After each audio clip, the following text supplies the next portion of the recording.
Bienvenidos y bienvenidas a Entrevistas El Espectador. Hoy nos acompaña el director de Prosperidad Social, Gustavo Bolívar, y me atrevo a decir una de las figuras o funcionarios más cercanos al presidente Gustavo Petro. También estuvo en el Senado, fue candidato a la alcaldía de Bogotá y hoy está con nosotros. Bienvenido. Muchas gracias, Laura, muy amable, y un saludo a todos los que son oyentes, televidentes del Espectador. Bueno, director, yo creo que vale la pena iniciar con un tema del que está hablando mucho el país y es la constituyente. Para algunos fue una sorpresa el tema de la Asamblea Nacional Constituyente porque por primera vez el presidente Gustavo Petro la nombró en marzo, luego él mismo dijo que no la iba a convocar, pero finalmente ayer el nuevo ministro del Interior, Cristo, dice que sí. Me gustaría preguntarle, ¿cuándo se tomó esta decisión en el gobierno y qué esperan ustedes también convocando o armando el camino para esta Asamblea Nacional Constituyente? Es que son varios términos que hay que aclarar. Primero, hay un constituyente primario, que es el pueblo, somos nosotros dos y la gente que está alrededor. Y el constituyente primario es del cual emanan todos los poderes, y es el poder en sí mismo. Y el presidente ha invitado a la gente a autoconvocarse, no él convocar una constituyente, sino que el pueblo autoconvocarse, para que a través de algún mecanismo de participación ciudadana democrático que está en la Constitución, pues intenten armar esa constituyente para hacer unas reformas que el Congreso se ha negado a hacer, por todas las vías, pero ni siquiera desde un punto de vista del debate ideológico y programático, sino por intereses de muchos congresistas financiados por grupos económicos que están interesados en que no existan que no pasen esas reformas. Entonces, yo siento que en marzo, cuando se hundió la reforma de la salud, él sintió que el pueblo tenía la necesidad de hacer esa reforma por otra vía. Y obviamente es una vía democrática que está en la Constitución. Puede ser una de las rutas, un proyecto de ley por iniciativa popular, que implica la recolección de las firmas de la misma gente para convocar al referéndum, siempre y cuando también lo apruebe el Congreso. Pero, digamos, la recolección de firmas es un mecanismo de participación ciudadana que está en la Constitución, es legítimo y es una de las formas. La que yo descarto es que él autoritariamente imponga una constituyente. Ese no es el talante de Gustavo Petro. Prontamente vamos a iniciar o va a iniciar el gobierno con unos diálogos con todos los sectores del país, dijo el ministro del Interior, y ustedes esperan contar con todos los sectores para ir enrutando este acuerdo nacional. Pero el presidente también dijo hace unos meses que él se había equivocado o que había sido incluso ingenuo al pensar que podía lograr un acuerdo nacional. ¿Cómo ve las cosas ahora para el acuerdo? El acuerdo de paz contempla ese acuerdo nacional. Todo eso está dentro del acuerdo que se firmó entre el Estado y las FARC, pero nunca se ha podido hacer ese acuerdo nacional.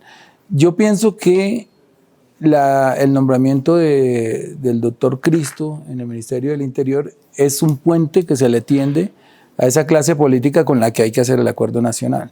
Entonces, y siento que también ese nombramiento ha caído bien dentro de esa clase política, porque entiende que es una persona que dialoga con todos los sectores, con todos los partidos, y entre más puentes haya entre ese sector y el gobierno nacional, pues obviamente más cerca vamos a estar de un acuerdo nacional. ¿Y cómo ve a los nuevos ministros? Bien, el presidente no está improvisando porque por lo menos en las carteras de transporte y de agricultura ha designado a viceministros que vienen haciendo la curva de aprendizaje desde el comienzo y que ya tienen en su cabeza, digamos, la institución. Yo, por ejemplo, que llegué de nuevo al DPS, puedo dar fe de que tener el mapa de una institución tan grande en la cabeza cuesta meses, pero él acierta al nombrar unos viceministros porque no está improvisando, sino está poniendo personas que ya tienen un ritmo de trabajo ahí dentro de esos ministerios. Director, precisamente estos nombramientos pues no han sido como tan externos como se llegó a pensar, ¿no? Han sido desde las mismas carteras que han subido algunas personas. Y uno se pregunta, ¿por qué? ¿Por qué estos relevos si vienen de la misma cartera? Porque tal vez, no sé si esto sea una infidencia, pero es algo que la gente no sabe, pero los viceministros los ha nombrado el presidente Petro. O sea, él nombra a los ministerios y a veces le ha dado participación política a otros partidos, pero siempre se ha abrogado el derecho de nombrar a los viceministros y ya son gente de sus entrañas. Y entonces en este momento le ha sentido que, digamos, esos que estaban en la banca pueden salir a la titular sin afectar el funcionamiento de esos ministerios. Me parece un acierto eso, porque él lo que necesita es ejecutar su programa de gobierno. Y esas personas de las entrañas interpretamos mejor esa lectura que él tiene del país. Usted, ahora que está mencionando el tema de ejecutar, ¿cómo va el tema de la ejecución? Porque usted también lo ha dicho en algunos medios, que cree que falta un poco más ejecutar a un mejor ritmo. Sí, mira, yo era crítico de esto, incluso en el Congreso cada rato yo miraba las cifras de ejecución, pero ya estando dentro de las entidades uno se da cuenta que este es un Estado diseñado para que todas las cosas marchen lentas, salvo que yo me quiera saltar todas las normas, tipo Olmedo, y le entregue la plata a los amigos, a las entidades, crear empresas fantasma y soltar la plata rapidito. Yo, digamos, el equipo que yo conozco, ese equipo de gobierno, con el que estoy compartiendo hace más de 3 meses el Consejo de Ministros, siento que no son capaces, que preferimos que nos digan son malos ejecutores a entregarle esa plata a los corruptos. Cuando el régimen de corrupción gobierna, esa plata rueda rapidito. Incluso en agosto ya no hay, se la gastan, pero nosotros, en el caso personal mío, yo recibí una ejecución del 3% en marzo, ya la llevamos cerca del 15%, no es lo que se requeriría para mitad de año, deberíamos estar mínimo en un 45%, pero ya, digamos, hicimos todas las salvedades, todos los estudios, ya hicimos, digamos, todo el camino para que lo que estamos empezando a ejecutar desde este momento sea bien ejecutado, con transparencia, para que al final de año no nos sobre plata, que ese es el objetivo de todos. Yo estoy seguro que mi ejecución va a estar por encima del 95%. Y esa es quizá la directriz del presidente Gustavo Petro con sí, las carteras. Que gastemos la plata, que salgamos a hacer obra y todo, pero presidente, pero es que yo no me puedo saltar esto por esta cosa, yo no puedo, o sea, prefiero que me digan inepto a que me digan corrupto, ¿sí? Y él dice, tienen que ser más audaces, tienen que ser atrevidos, tienen que ser, obviamente, entre todos los cánones de la transparencia, pero él nos invita a que trabajemos más rápido. Pero, como te digo, el Estado no está diseñado para que uno trabaje rápido. Aquí cualquier cosita hay que pedirle permiso a una firma, después a la otra, después un técnico dice que no, después el otro dice que sí. Eterno. O sea, la verdad yo al comienzo estaba asustado con eso, pero ya le encontramos la comba al palo, como dicen por ahí. Pero eso se ve. Director, ¿y estos cambios que hemos visto en el gabinete ministerial tienen de pronto algo que ver con el tema de la ejecución presupuestal o...? No, ¿sabes que no? No, porque yo creo que transporte, por ejemplo, tiene buena ejecución. De pronto agricultura está un poco quedado, pero no tiene nada que ver con la ejecución, porque él ya sabe que nosotros vamos a hacer la ejecución. Es que los niveles de ejecución se van a esperar mucho en el segundo semestre, pero yo no veo que sea por ese lado. Es más porque él siente que hay personas que no interpretan su programa de gobierno. Eso es lo que él lo dice. Entonces a veces empiezan a hacer su propia agenda, sus propios compromisos por fuera del programa de gobierno. Y entonces eso a él lo molesta un poco. Director, me gustaría también preguntarle cuál ha sido la directriz del presidente Gustavo Petro en los últimos consejos de ministros, si también ya participaron los nuevos ministros entrantes. Bueno, anoche fue la presentación, digamos, dentro del Consejo de Ministros de los 4 ministros que han sido nombrados últimamente. Y también estaban los 4 que salen. O sea que ayer se dio un caso sui generis de que estaban 8 ministros para 4 carteras. Pero uno escuchando como invitados la dinámica del Consejo de Ministros, otros rindiendo informes finales, despidiéndose de nosotros, del presidente. Todo fue muy cordial, pero digamos que la línea que él nos da en todos los consejos de ministros es qué estamos haciendo con el programa de gobierno, con los compromisos que hacemos en los gobiernos con el pueblo, que se han hecho varios. Hay un seguimiento estricto a todos esos compromisos, a todas esas promesas para que se cumplan. Y eso sí, él no nos la rebaja, siempre está preguntando qué pasó con esto, qué pasó con lo otro. Y precisamente en este consejo, en el último consejo de ministros, también ustedes trabajaron en el informe que llevará el presidente Gustavo Petro al Consejo de Seguridad de las Naciones Unidas para hablar de la implementación de la paz. ¿Qué podemos esperar de ese informe? Bueno, vamos a ir a las Naciones Unidas con 2 objetivos. El primero, como rendir un informe de los avances del país en los 17 Objetivos de Desarrollo Sostenible.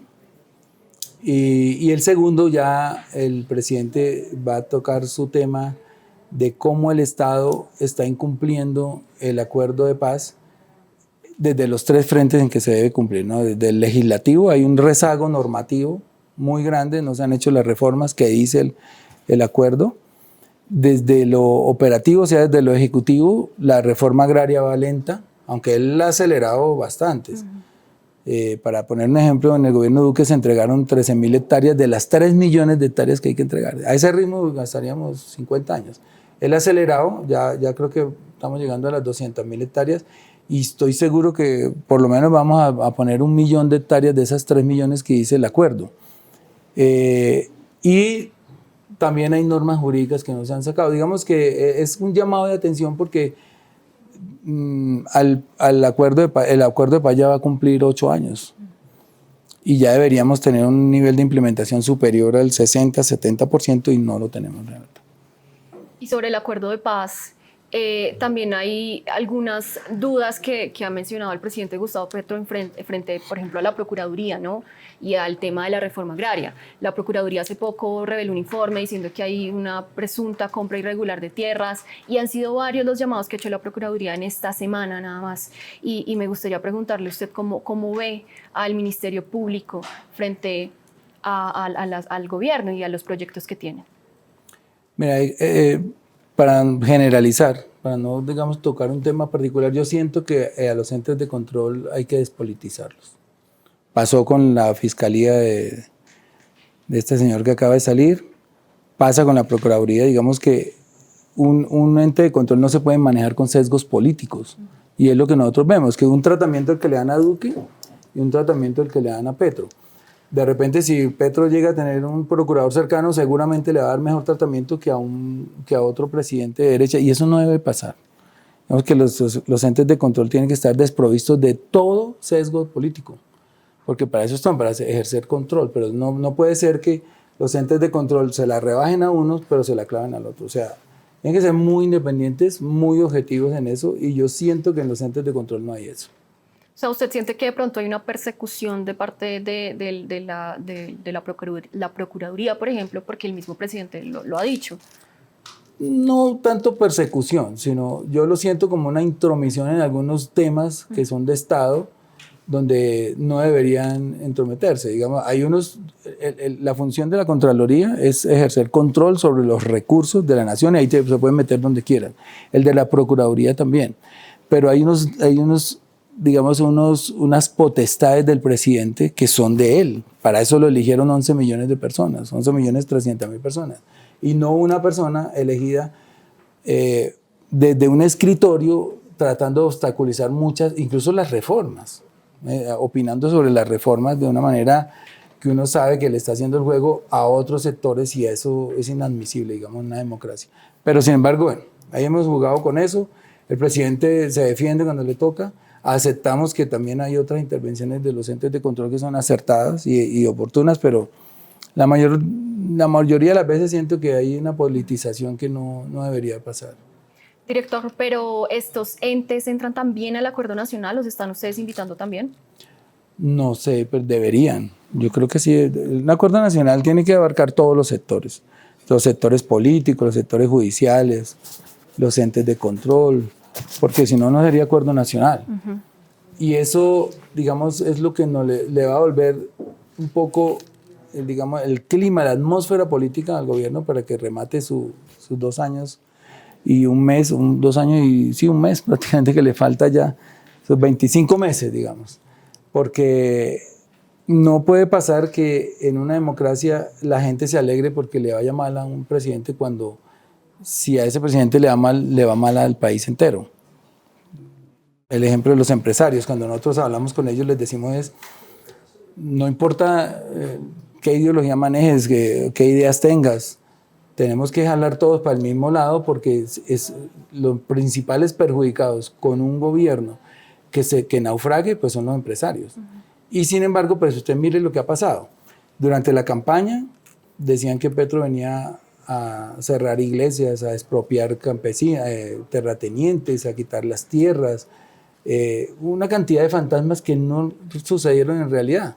De hecho, el reclamo del presidente es: nosotros tenemos la plata para comprar las tierras, pero no nos las quieren vender. Y las que hemos comprado, muchas fincas se han comprado, pues han sido negociaciones directas con los propietarios sin expropiación de por medio, sino con precio de venta comercial, el precio comercial de las fincas. Entonces es un gobierno que ha desvirtuado todas las calumnias que le dijeron en campaña, pero sin embargo cuando llegó a gobernar vuelven y le empiezan a montar fantasmas que no existen. Por ejemplo, el de la reelección, que él se quiere reelegir, que se quiere perpetuar. Él ha dicho que no, porque no se le puede creer. Ha dicho en todos los escenarios, yo no estoy aquí, yo no soy un adicto al poder. Los adictos al poder son los que me están criticando, que en el caso de Uribe se quiso quedar 3 periodos. Sin embargo, si es Petro, pues obviamente ya cambia la percepción. Y los medios se enfocan la noticia con otro prisma. Entonces, si Uribe en 2017 habló de constituyente, yo no vi la prensa escandalizada. Porque es Uribe. Pero los medios menciona a Petro, pues ya se arma el escándalo y se quiere perpetuar en el poder y se quiere quedar y es un dictador. O sea, no hay objetividad, le digo sinceramente en los medios, digamos, con las excepciones del caso que siempre hay, pero generalizando, no hay una objetividad en cómo interpretan las noticias que produce el presidente Petro de las que produce, por ejemplo, Uribe. Director, ¿y cómo van a quitar esas dudas? ¿Cómo van a quitar ese manto de duda que sienten muchos colombianos en torno a estos temas que han sido un poco delicados, ¿no? Pues carreta podemos echar todos y escribir también. Yo creo que los hechos, es que los hechos van diciendo las cosas. ¿Qué decían de Petro? Que iba a convertir a Colombia en Venezuela. Miren la economía cómo va. Tenemos una inflación controlada de 7 puntos, 7.1. Tenemos desempleo controlado, a pesar de que estamos en una época de recesión mundial. Eso no es que es una recesión inventada por Petro. Se han pagado las obligaciones con la banca multilateral, las deudas se han honrado, se ha bajado el déficit. Nadie habla de que el presidente ha tenido que pagar el déficit que dejó Duque en el Fondo de Estabilización de Precios de los Combustibles, que fue muy alto. Se han pagado los intereses de la deuda se ha pagado correctamente, a pesar de que es el cuatrenio donde más plata por deuda se va a pagar en la historia, porque las deudas que contrajo Duque durante la pandemia las contrajo a corto plazo, que no debió haberlo hecho, para pagar ya. Entonces, ¿a Petro qué le ha tocado pagar? Este año estamos pagando 100 billones de pesos en deuda, entre intereses y el capital de la deuda. 100 billones. Lo máximo que yo alcancé a tramitar ahí en el Congreso, porque yo era presidente de la Comisión Tercera, fueron 50, 55 en un año. Este año 100 billones y el otro 100. O sea, de un presupuesto de 480 billones que va a quedar el de este año, restando los 20 que se congelaron, 100, casi la cuarta parte es para pagar intereses y capitalización de la deuda.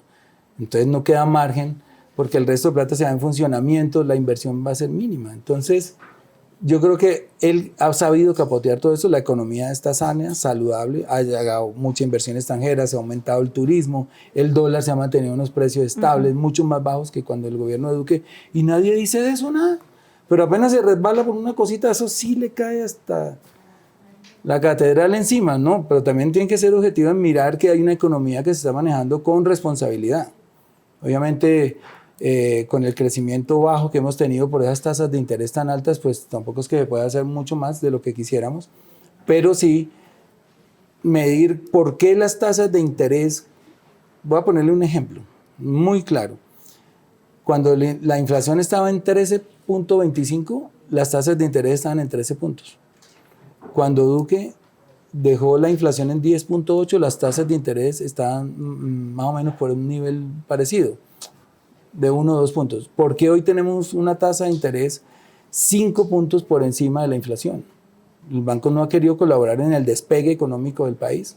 Es decir, el crédito costoso que tenemos hoy, de 11.75 quedó, 11.25 con esta última rebaja, hace que se frenen las inversiones, que la gente no compre casa, que la gente no compre carro, que se frene el consumo, porque son unos intereses altísimos. Si la inflación está en 7, ¿por qué la inflación está en 11? Es la pregunta que hay que hacer. Si cuando estaba Duque siempre, o Uribe o Santos, siempre la inflación estuvo 1 o 2 puntos por encima o por debajo de la tasa de interés. La tasa de interés estuvo 1 o 2 puntos por encima o por debajo de la inflación. ¿Y por qué hoy son 5 puntos? Son cosas que yo no entiendo. Director, y hablando un poco de prosperidad social, que es un tema que también le interesa mucho a las personas, ¿qué podemos esperar para este mes? Y también me gustaría saber cómo encontró usted la entidad. Bueno, mira, yo entré en marzo había un nivel de ejecución del 3%, muy bajito. Había muchos contratos por firmar en ese momento que yo entré y yo preferí frenar esos contratos para estudiarlos, para mirar quiénes eran los proponentes, etcétera. Ya los estamos, digamos, liberando, ya los estamos haciendo. Nos demoramos un poquito para empezar la ejecución, pero digamos que ya hoy les puedo decir que la ejecución va viento en popa. Vamos a cumplir los niveles de ejecución a final de año correctamente. Por ejemplo, este año tenemos que pagar 2 ciclos de renta ciudadana porque se nos retrasó uno porque no teníamos el operador. Yo no encontré operadores, eso toca hacer un proceso para seleccionarlo. Yo no puedo hacer eso a dedo porque me va a meter en líos. Y esa negociación con el Banco Agrario, que es el que va a hacer esa dispersión de los recursos, duró más de un mes. Entonces, pero para que la gente esté tranquila, lo que le podemos decir es que si nos hemos retrasado en un pago de un mes, no se pierde dinero, sino que al siguiente mes le vamos a pagar los 2 meses. Este mes vamos a pagar dos cuotas de renta ciudadana, de renta joven también, se nos retrasó un pago y ya este mes se dispara toda esa ejecución. ¿Ha encontrado irregularidades o casos de estudio de pronto desde que asumió? Sí, mire, hemos recibido denuncias de personas que trabajan ahí dentro, las estamos investigando. Digamos, gente que nos dice hay una irregularidad por acá, sospechamos de que tal persona está haciendo tal cosa, todo eso nosotros lo estamos investigando y se lo vamos a entregar a las autoridades. Pero sí hay corrupción dentro de la entidad. ¿De periodos anteriores? Pues mira, lo que pasa es que esta es una entidad que tiene casi 30 años. Ha cambiado de nombre, ha mudado de nombre y hay empleados muy antiguos que son de carrera que uno no puede remover. Pero digamos, las denuncias sí vienen sobre casos de gobiernos anteriores. Director, usted fue senador y por eso mismo me gustaría que habláramos un poco del tema legislativo. El 20 de julio se va a instalar la tercera legislatura y sería interesante preguntarle qué podemos esperar, porque usted también lo dijo incluso en una entrevista pasada acá en El Espectador, que cree que quizás se perdió mucho tiempo, que el presidente perdió un poco de tiempo insistiendo en sus reformas cuando el Congreso no le estaban dando. ¿Cuál va a ser el camino que va a tomar el gobierno a partir del 20 de julio? Bueno, mire, quedó viva la reforma laboral. Creo que esa reforma la va a sacar adelante la ministra. Y se va a volver a presentar la reforma de la salud. Y yo creo que hoy las EPS, que ya están al descubierto, porque todas las denuncias que se han hecho sobre los dineros que se han desaparecido, van a tener que aceptar que esa reforma pase. Yo creo que ya no va a haber el lobby que hubo en el comienzo, porque ellas mismas ya hoy se sienten ahogadas. Está funcionando muy bien que el presidente le pague directamente a las IPS, pueden preguntar con las IPS, están felices. Está funcionando muy bien digamos, parte de esa reforma de la salud que ya se está implementando sin que se apruebe la ley, como los territorios saludables. Ya hay 10.000 equipos por todo el país haciendo salud preventiva. Y yo creo que, bueno, volviendo al tema del Congreso, este es un semestre donde vamos a aprobar esas 2 reformas, pero el presidente también quiere volver a presentar la reforma educativa y para cumplir un poco con el acuerdo, en el punto 2 del acuerdo con las FARC, la reforma política, que nunca se ha podido aprobar, siempre se cae la reforma política. Entonces yo creo que, digamos, dentro de la agenda de esas 3 grandes, reforma política, reforma educativa, reforma laboral y la reforma de la salud, yo creo que son los ejes que van a funcionar este semestre y yo le veo muy buenas posibilidades a todas. Y para los siguientes 2 años, ¿cuál es lo que usted ve? Lo que él está haciendo con estos cambios de ministerio es diciéndonos, esto es un partido de 2 tiempos, vamos para el segundo tiempo y tenemos que ganarlo. Digamos que yo no diría que lo vamos perdiendo, pero sí que lo vamos empatando. O sea, no, tampoco es que hayamos podido, no podríamos decir hoy que vamos ganando ese partido, siendo honestos, pero tampoco lo vamos perdiendo. Hay muchas cosas que se están haciendo y yo me aterro en el Consejo de Ministros cuando me cuentan que en La Guajira están haciendo 500 pozos de agua, que se están haciendo no sé cuántas comunidades energéticas, se están haciendo muchos trabajos, pero desafortunadamente en la parte comunicativa no hemos sido tan eficientes, pero eso también va a cambiar porque ya nos pidieron a todas las entidades empezar a pautar en los medios los logros que estamos obteniendo. Y eso va a cambiar un poco la percepción de la gente en cuanto a que sí hay un gobierno, que sí está gobernando el presidente. Me consta, es un señor que no descansa. Así que todos esos relatos que han armado, que hay un desgobierno, que hay un desbarajuste, pues yo la verdad adentro no lo veo. ¿Y le ve otra oportunidad al progresismo en el 2026? Depende de ese segundo tiempo. Ahí sí, si en ese segundo tiempo logramos mostrarle al país que le cambiamos la cara a este país, que pudimos reducir los niveles de pobreza, porque es uno de las promesas de él, yo creo que la gente va a querer volver a elegir el progresismo. Si no logramos eso, pues obviamente pues para eso es la democracia, pues nos cambian. Y la gente, por eso le digo, el poder del constituyente primario es ese. Y los pueblos, y sobre todo este pueblo, ya está obteniendo una conciencia política que le permite ya tomar mejores decisiones. En el pasado no era tanto. Si al reducir estas desigualdades y esos índices de pobreza extrema que existen en Colombia, la gente también va a tener más libertad para elegir bien. Porque, pues, esto no es un secreto. Toda esta gente, estos 19 millones de colombianos que están en la pobreza, esperan con ansia las elecciones para tener 100.000 pesos ese día de las elecciones para comer una semana. Y en la medida que nosotros podamos transformar esa pobreza en prosperidad, pues seguramente van a tener más libertad y más independencia para elegir bien. ¿Sí? Que eso es algo que nosotros aspiramos. Director, y para ir cerrando, usted menciona las elecciones del 2026. ¿Hay aspiraciones ya en el gobierno, en el pacto histórico? ¿Están ustedes ya hablando y perfilándose para el 2026? Pues por ahí suenan unos candidatos. Digamos, nadie ha oficializado nada, pero veo que, digamos, dentro del pacto histórico ya se perfilan algunos candidatos ahí, pero no veo uno que tenga, digamos, una preferencia entre las mayorías, porque es que además el presidente nos ha pedido antes de pensar en eso, tenemos que hacer un buen gobierno. O sea, sin hacer un buen gobierno, pues, ¿qué puede proponerle uno a la gente, no? Entonces, pero sí va a haber, yo creo que unas 6 o 7 candidaturas ahí dentro del pacto histórico. Director, y por último, usted es cercano al presidente Gustavo Petro, lo conoce desde hace un buen tiempo, ha sido pues, compañero suyo políticamente. Yo quiero preguntarle, ¿usted cree que él se ha podido equivocar en algo en estos casi 2 años que está por cumplir? Claro, todos nos equivocamos, no, perfecto, no hay nadie. Y él mismo ha reconocido algunas culpas en cosas, no, pero hay que medir es la mala o la buena fe de la gente, porque uno se puede equivocar. Por ejemplo, el nombramiento de Olmedo López es una equivocación, pero yo no creo que él lo nombre porque pensando que es que él va a ir a robar y lo va a nombrar, no. Un amigo que lo traicionó. Es un caso aberrante de corrupción que nos ha costado en términos de reputación, en términos de legitimidad, y que nos va a seguir costando perder las banderas anticorrupción. Ya uno no puede hablar de anticorrupción porque le dicen, ustedes son igual de ladrones, y ¿cómo les dice uno que no?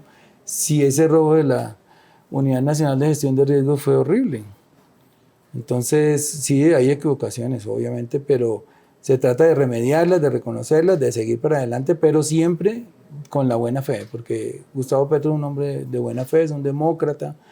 Yo meto la mano en el fuego en la integridad de su honestidad, en el caso en que él jamás, pero jamás recibiría un peso de un negocio torcido, ni lo pediría. Eso sí, de nosotros todo el tiempo nos está tirando esa línea de que tenemos que perseguir la corrupción dentro de las entidades, denunciarla y obviamente ser honestos. Bueno, director, le agradezco mucho su tiempo, por acá siempre invitado, y a ustedes también les agradezco, y no olviden seguirnos siempre en nuestras redes sociales.